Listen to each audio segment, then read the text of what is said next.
Hi, Jennifer. How are you? Hi, fine, thanks. How are you? I'm doing great. Thanks so much for joining me. I'd hmm love to learn about your practice. Can you share an overview of the work that you do? Sure. I'm a psychotherapist. I'm actually a licensed clinical social worker. I'm also currently in a training program to become a psychoanalyst, which informs my work, but I don't do analysis just yet. My practice is located in the heart of Silver Lake, which is an area of Los Angeles. And I have a fairly general practice working both with adults and also with adolescents and families. And what are some of the common concerns that adults come to see you for?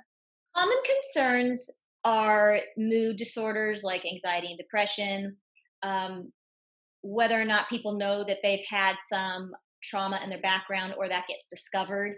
That tends to be a focus that people want to understand how their past is affecting them. Relationship problems and wanting to understand their attachment styles, although they might not say it like that. Um, yeah, those kinds of things mostly. I also understand many clients come to see you wanting to learn more about themselves and their identities. Can you share a bit about that? Yeah, people tend to want to come and have a deeper understanding of themselves. So that might look like understanding their early experiences better, both their relationships with their caregivers or attachment figures, and understanding attachment styles.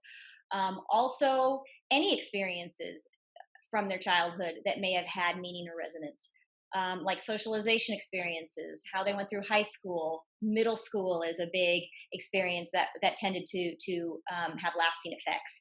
Um, Understanding issues of identity and how they came to be, what shaped them, tends to maybe not be what they're looking for on the outset, but ends up being what we start to focus on because I want to help people have a deeper understanding of themselves, what forces shaped them, that ends up being a more durable type of therapy as opposed to something that only focuses on symptoms and the negative aspects of what's happening. So that tends to be a lot of the focus of my work and how I support clients. And how does understanding one's past or development help with present symptoms of anxiety or depression, for example? I think that people really value and like to understand um, ways in which they develop coping skills and defenses um, to cope with difficult things. Um, they like to understand how those defenses might still be operating today. Maybe expectations in relationships that mirror or mimic earlier relationships, sort of like, expecting people to disappoint them or expecting people to leave, for example. So a lot of times people don't know that their expectations are based on early blueprints. And sometimes we talk about how the sort of old regime sneaks in and continues to operate in present day relationships where it might not be relevant, it might not be helpful, their expectations might not be accurate.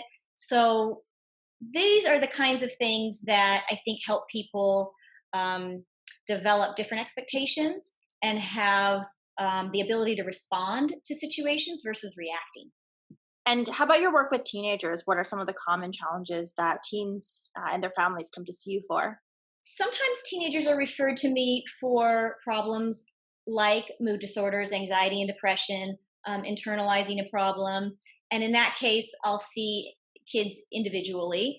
They're going through something they can't put words to, they can't name, um, a lot of identity confusion in that stage for sure. Teens also get referred to me for acting out behaviors and substance abuse and family problems. And in those cases, I'll work with parents to find different strategies for communicating with their child. Sometimes the hierarchy is reversed in those families, so I'll do some family systems work. Um, so it really depends on the presenting problems, but usually kids don't have a way of communicating what they need without shutting down or acting out, and that's the predominant nature of our work.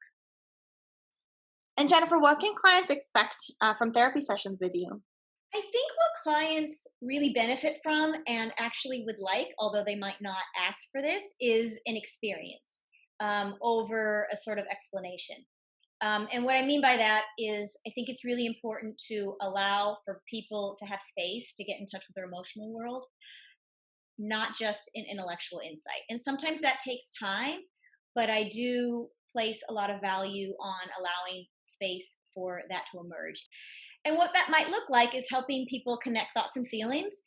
It might look like helping them notice what kinds of defenses, all for good reasons, that they adopted, and how those defensive coping skills or strategies are still operating, even though they're not necessary anymore.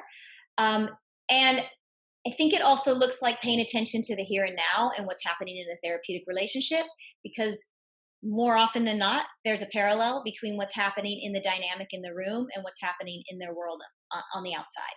So I like to keep a focus on that as well. And that, I think, allows for an experience as opposed to just an intellectual exercise. Jennifer, do you have a message that you'd like to share with clients who are considering starting therapy in general or starting therapy with you? Yeah, I think that I would say that I know it takes a lot of courage to develop a relationship with someone new and open up. I think it takes a lot of vulnerability to look at ourselves in different ways through different lenses and confront defenses. And I know that it takes an investment of time and money. Um, and what I believe and know also is that the literature talks about that therapy takes time. But I also truly believe that it can be transformative and can help people have more meaning. And what I tell people is sort of have a more colorful existence as opposed to a black and white one. um, and that we have one life to live. And I think that therapy is worth it. Wonderful. Well, thank you so much, Jennifer. Really appreciate it. Thank you.